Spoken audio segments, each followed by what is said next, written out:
Welcome to another episode of Prostyle Podcast, where I am always excited about my special guest.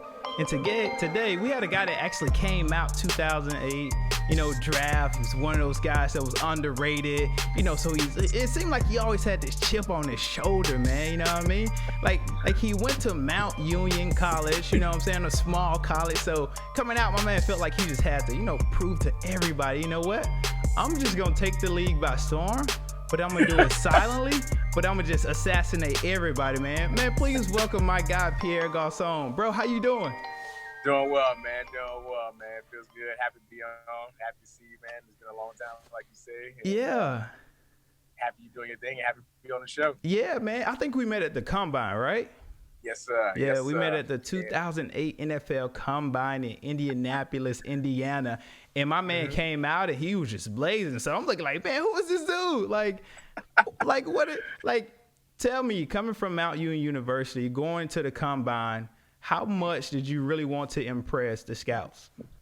Man, that was my Super Bowl, because I went to a small school, so I didn't have the scouts at my games all the time, or they wasn't around as much. So when I had the opportunity to be in front of them, it was that was the one thing that can, I guess, prove or back up that I can play well, or that I deserve to be here, or in the league, I deserve a chance. A chance. So it was. I'm happy my performance went well, but it was the biggest day of my life, actually, because it got me to where I'm at now. If I didn't do well that day, 12 years later, I don't know where I would be at. Was you nervous going out there? I was nervous, but I was happy, but I was still nervous because you're still in front of a bunch of scouts that dictate your future, and anything can make it worse, but nothing can really make you leap forward. Everything can make you go backwards instead of going where we want to go. So that makes us really nervous, make me nervous. But at the end of the day, it was like playing football. Once you got the 40 out of the way, it was just like catching the ball and doing this and that. Thing that we do naturally, normally. Yeah, see, that was my biggest thing. Like I was so nervous to run the 40 that I felt like I almost pulled my groin. Like going up to the starting line. Like I was so nervous to run the 40 that I was just like, man, if I blow this, right. That's that's pretty much it. Like that's your life on the line, right there. And yeah, it's nerve-wracking. It's very nerve-wracking. I think we make it worse on ourselves, but it is a big deal. Yeah, for sure. So you get drafted by the Colts. You going in. You with some Hall of Famers, man. With some Hall of Famers. How was it to be able to play with Peyton, Reggie, and Marvin? Man, it was amazing. It was the best situation I can go into, honestly, because they didn't need me to play right away. I didn't have to learn everything fast. I just had to, my first year, I was just running down on kickoff, doing all the special teams. You know how about all four special teams: kickoff return, punt return, and all the stuff. But it was great just learning from those guys and seeing why they were so amazing, from learning the playbooks to watching themselves on film to watching the other teams on film, and just being in tune with everything and communicating. And we had a complicated system where we did everything at the line of scrimmage, so we had to learn all the signals, learn all the keywords, learn all the disregard words. It was a lot, but it was great because I was not forced to learn. When you're forced into the game, you can play, but you're not mentally like, am I doing this right or am I not doing this right? It's like when you second guess yourself, you're not playing that as fast, but when you see it's done correctly, you're like, all right, cool, I'm gonna take that and I'm gonna use that. Okay, y'all studying? All right, cool. I'm studying this way. It was a great. I had those leaders. They taught me, and still the reason why I'm in the league now, because they showed me how it's done correctly. That's awesome. So everybody likes to make a big deal of Omaha. Was Omaha was it in the playbook when you originally went to Indy in 2008? Omaha, yes, was in the playbook. It was basically what we call opposite. It can mean a lot of stuff, but it could be a route. It can be audible to the opposite side. It can be, because it starts with the O.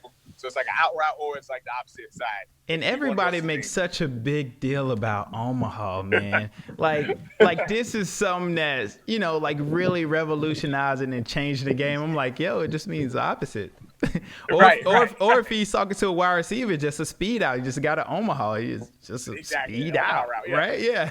So it was always interesting just to see, in the media, how everybody really blew it up and made it something bigger than what it is, where it's like every football player is like, dude, it's just Omaha.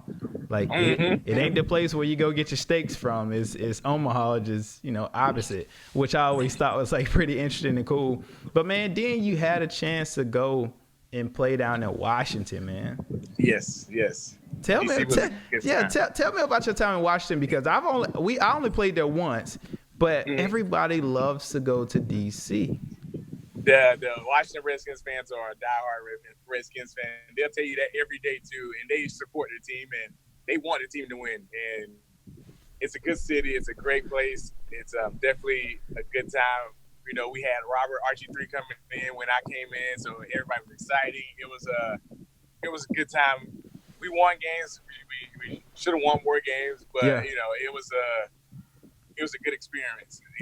Being there for 5 years. I was happy about it. It sucks, things that people have to move on, but that's sports. That's how it is. But DC, the fans are amazing. They still tell me to this day, our Redskins. Love when you was there and all that. So it was I enjoyed my time in DC. So tell me about this. All right. Do you think RG3 had an unfair shot when he was playing in Washington? Do you think they gave him enough time? Well, he was thrown in there. That was why I go back to talking about earlier when I came to Opinion. It was like Reggie and Mark. Like, I just sat back and learned. Some guys need that, some guys don't. Right. But it is learning on the curve, or learning accelerated when you're the quarterback and you're a rookie. Like, some people can do it, some people can't do it. But he had no choice but to be thrown in there because they wanted to see him. Right. He proved enough that he was ready. And that's what happens with those first round picks, man. It's like you have to produce right away. We don't have time to wait, groom you, sit behind this guy. Like, this ain't a Brett Favre, Aaron Rodgers type situation. Exactly. This is hey man, we need you in right now. I always thought that if he had the opportunity to sit back and learn a little bit, I think he would have done a lot better. Yeah, I think it would have been very helpful for him to do that. But then you leave Washington. And you go down, you go to the Bay, man. You go down to San Fran, man. How is it playing with Coach Shanahan? Because he was your offensive coordinator with the Redskins. Mm-hmm. He was the offensive coordinator. And then he's the head coach for the 49ers. I got a little different relationship with Shanahan. Tell me about your relationship. I have a great relationship with Coach. I would say Kyle with Coach Shanahan. Both of them, him and his dad, I had a great relationship with them. They brought me to DC. Yeah. And those guys are offensive minded. So when the coach is offensive minded, that's gonna be your best friend because he's trying to find ways to get you the ball, and that's what they do. And that's what we were doing in DC. Didn't work out as much in San Fran, but it's still a work in progress. But he still has a lot of great ideas for the offense, for the offensive scheme that he wants to run in. Yeah. When it works, it's beautiful. Yeah. No, but he's a very, very offensive minded guru, which receivers love, and he used to play receiver too. So everybody get along, receivers and receivers. Yeah. Nah, he was super cool, but he was just like real quiet. Like, he didn't really too much say anything outside of like the meeting room, Yeah, he was quiet. He's quiet, but he talks to certain people. He talks. I don't want to say certain people. He talks to people. Yeah. But, I don't think he really liked me. Because he was in Cleveland when I went to Cleveland for the offseason. But no, man, Coach Shanahan, he's an offensive-minded guru. I think he does a really good job at scheming. Look at what he did when he was in Atlanta. Look at what he's doing in San Fran with the offense that you guys were playing in.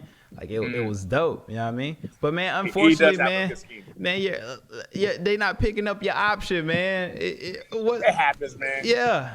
What? It happens. It's part of the game. Yeah. It's they think we're getting older. Yeah. Like, all right, I did get hurt 2 years in a row, but you can't blame them because, and we were losing. So it's like, I understand where they're coming from, but I don't think I'm done playing football. So gotcha. So I'll be happy to get back out there and start playing and winning some games to hopefully get back to some man. Year 12, man. My man is you holding it down for the receiver class of 2008, man. I appreciate that. I appreciate that. So you're a free agent now, right? Mm-hmm.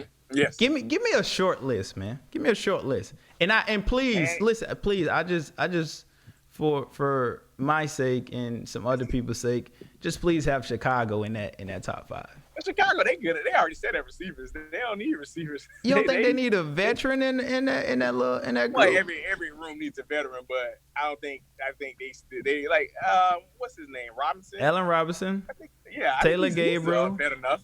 He's a veteran. Anthony Miller. That's it. That's three. That's all I got, Pierre.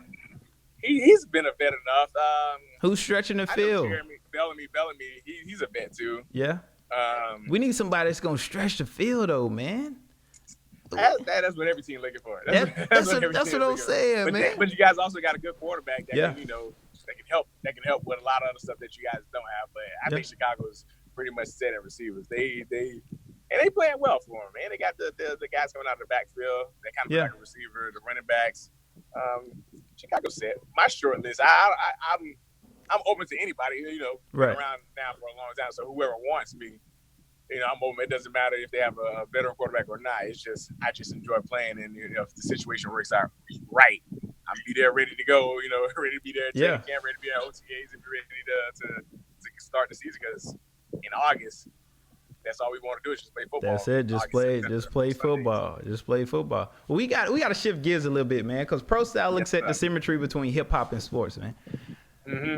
What's your take on the symmetry? Like, a lot of people say they're synonymous. Like, you can't really separate the two. What's your thoughts on that? You can't really separate them two because, like, we use them to, like, inspire us. Like, when we listen to Drake before the games or Wayne or Tupac or Jeezy, they kind of inspire us, and then they watch us on TV. Yeah. And they're like, hey, man, I want to play like him. I want to hoop like him or ball or, do whatever you do. So it's like it goes hand in hand because we kind of use each other to motivate us to do our job better. Yeah. My thing is, so I think it goes very hand in hand. I always like to compare the athlete I have on or the guest I have on with the artist, man. So tell me who you like. When I look at your career, like it's been consistent. It's been very dominant. You know what I mean? Like, and it's been like so like chill, like in a J. Cole fashion. You know what I mean? I understand. I can understand this. It's he's there, but he's not always on TV. Yeah. But he's solid. Like he got J. Cole got bars. Like he got a lot of bars. Like, but he's not as commercial as Drake. But Drake has a lot of bars too. Exactly. But I understand that. I understand that comparison. I like that. It's an interesting one. It's like not for me to think about it, but where I compare my career and musician. It'll be I guess down South Florida music. So it's like I'm trying to think. It'll come to me. Let me think. I gotta look through my phone and see who. see who I've been listening to. I gotta look through my phone. It's like I guess you could say like a Gucci Man too. Like he's around, he does well, man. But not everybody know him. But people mess with him. They mess with him. But people that don't know him like that, they be like, I heard his song, but like I don't know anything besides like Icy. Or, Gucci is as solid as it comes, man. Like yeah. But like, not everybody know. They know the name, but they don't know everything about Gucci Man. Like, if you mess with Gucci Man, like, hey, this, and that. Like, like. But I would say, he's popular, but he's not like Drake popular. He's not like, he's not gonna shut down the whole arena. Yeah. But when he come through, though, you're like, okay, yeah, I know, you good. So what's that one song you play that you gotta hear before you go out to the field? So for me, it was Gucci Man photo shoot. Like, it was on repeat. Like, I listened to it like 6-7 times before I went out to the field. What's that one song that you bang? I got a couple of them, but my main one would be Juicy from B.I.G. There we go. It's inspiring. It's like, it's like, all right, hey, this is what we came for. We working at it. We doing it and we enjoying it. And yes, indeed. that juice is hard, man. Yes, and it's a classic too. So it's like, if any mood that you in, when you hear that first, like, okay, I'm starting to see things. I'm starting to feel a little better already just from the first intro. Man. But yeah, that's mine throughout my whole career. Yeah. High school, college, like that song been with me for a very long time. Yeah. Well, hey, man, this has been dope, man, to catch up with my guy, man. It's been a couple years. Haven't seen you in a while, man. My man's is in free agency this year. Like for me, man, I'm looking for a team to pick you up that's gonna utilize your strength, stretch the field, let you go across the middle, because not many guys wanna go across that middle. And that's just the truth. It's tough over there. It is, yeah. Hey, some guys just built for it. Some ain't. You know what I mean? And that is true. Yeah. That's when you just don't think about everything else. You just play. You just like, all right, I'm gonna just deal with it. Gotta deal with it. It hurts more when you drop passes that get hit. Way more. Well, hey, man, this has been fun. How can the people follow you on social media? Social media, my name, Pierre Garçon, on IG, Twitter. I think it's the same thing. I try to keep it simple. Yeah. Same thing. Yeah. Hey, man, that was my man, Pierre Garçon, man. Hey, man, I appreciate you rocking with us today, bro. No problem. I appreciate you, man. Yes, sir.